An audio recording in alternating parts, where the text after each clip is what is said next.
I grew up loving classic Disney movies, and sat down to start writing this one. There was no sense of like wanting to try to rock the boat. I wanted to make a movie that honored the tradition of those and to functioned alongside all the ones that I grew up loving. I mean, Pinocchio was the very first movie I ever went to see. I loved all the live action movies in the '80s that were so weird and strange, but nonetheless still fit in that box. And the original Pete's Dragon was part of that, and I really wanted to participate in that tradition, and there was no need to sort of reinvent the wheel of when that wheel is functioning perfectly well already.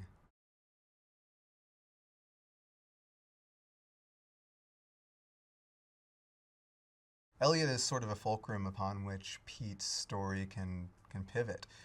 He is a giant mythical beast, but he's not, and he's a character. He's a full-fledged character in the movie, but the movie is not telling his story. It's not about him searching for something. It's not about him, achieving something. He's there to allow Pete to figure out what he needs in the narrative sense. When you're watching the movie, of course, you're hopefully very caught up in his emotions and you think of him as a character.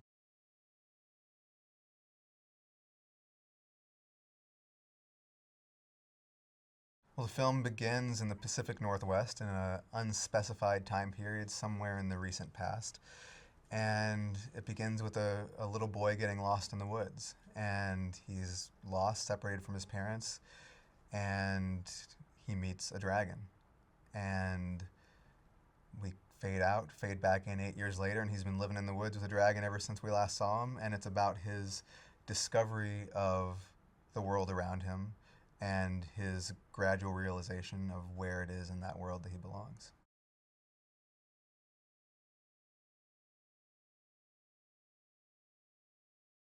When we wrote the script, we just arbitrarily made the character a redhead.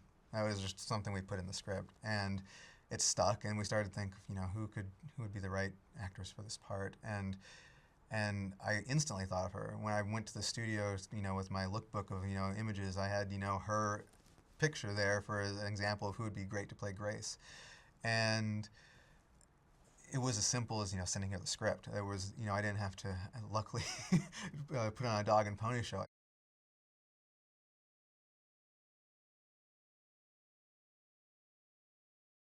Because working with him was just what's there to say? He's Robert Redford. He's a legend, and to have him in your movie is just quite an honor, and helps cement the film into a certain, I don't know, it gives it a certain quality that it wouldn't have otherwise because of his presence in the movie, and that's something I don't take lightly.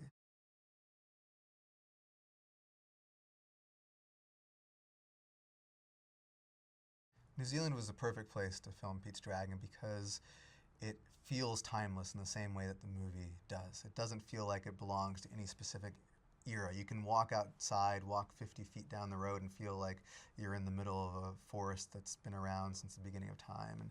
And we wanted to tap into that. We wanted to utilize that. The movie takes place in a rural town, in a rural community, and it is, nature is a big part of it. We wanted the movie to function hand in hand with the natural environments around it. And there were no better environments that we found than those that were available to us in New Zealand.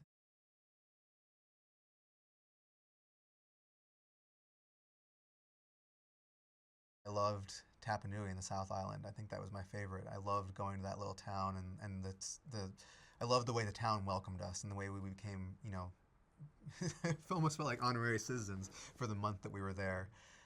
Everything about that part of the country was just beautiful. I loved being out there, just in the middle of nowhere, it seemed, and it was beautiful. It felt epic. It felt lost in time, and I just loved living there. I loved being part of that town and shooting it and utilizing everything that town had to offer.